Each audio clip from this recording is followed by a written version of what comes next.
this is Stefan. He's our shoe technician, shoe modification technician, and he's just getting ready to put a lift on a particular shoe. It's a Merrill Mimosa Glee, and he's going to use a striker cast saw to cut the original sole off and apply a lift to it and put the original sole back on. So we're just going to take a little look at him doing this.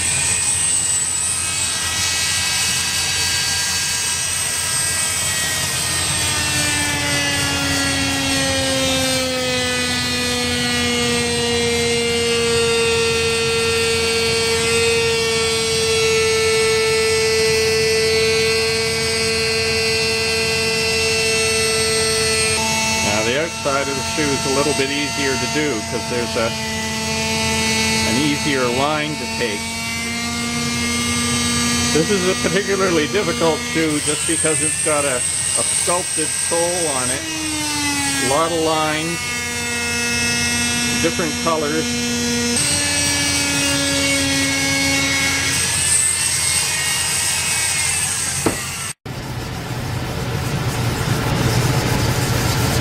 Here Stefan's getting his fillet knife all sharpened up, and what we're actually going to do here is fillet of sole.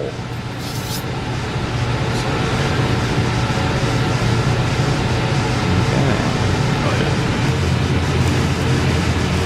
He's getting the cut started. He's scored it all around the edge, and now he's cutting out the middle to peel the sole back. It's really tricky with a shoe like this because they're cement construction, and because the sole has all kinds of figure lines on it, it's sometimes easy to score the insole, the inside of the shoe, or cut the stitching.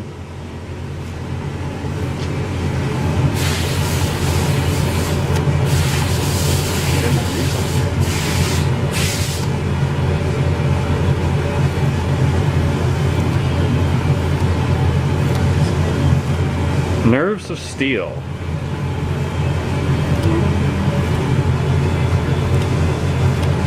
There's nothing worse than doing one of these modifications on a $200 or $300 shoe and messing it up.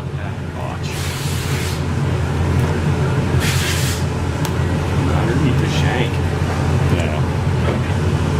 Yeah, the shoe usually has a plastic or steel shank in it, and you want to make sure you get on the outside of the shank rather than into it. You can dull a knife fairly quickly.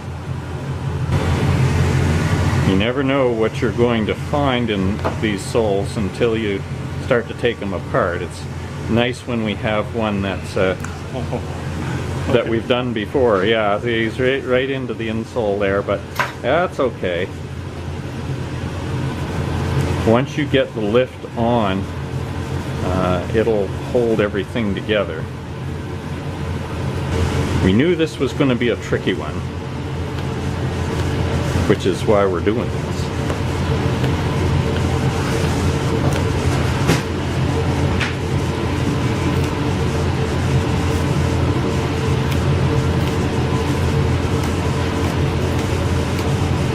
So the lift that's going on this is, I think, 15 millimeters? Yes. Yeah. So we'll probably do it in 2 layers so that we can use a thin layer just to pull the shoe back together.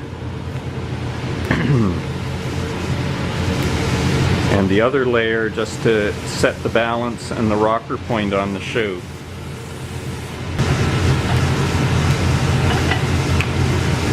Okay. So you can see that we nicked it a little bit in here, but once we get the base layer on, it should be fine.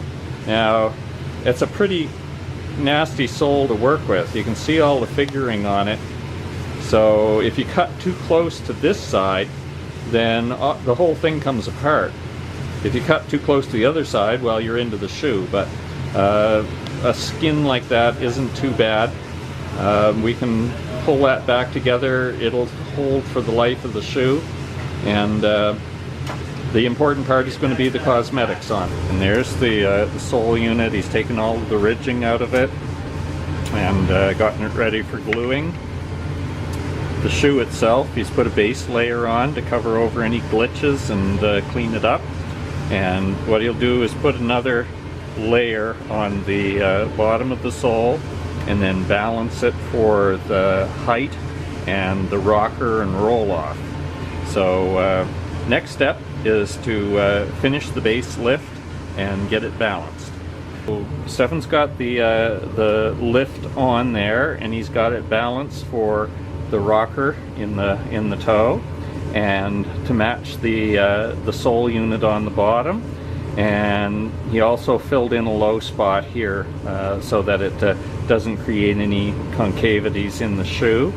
So we put them together, and you can see how it sits, and it'll be like this.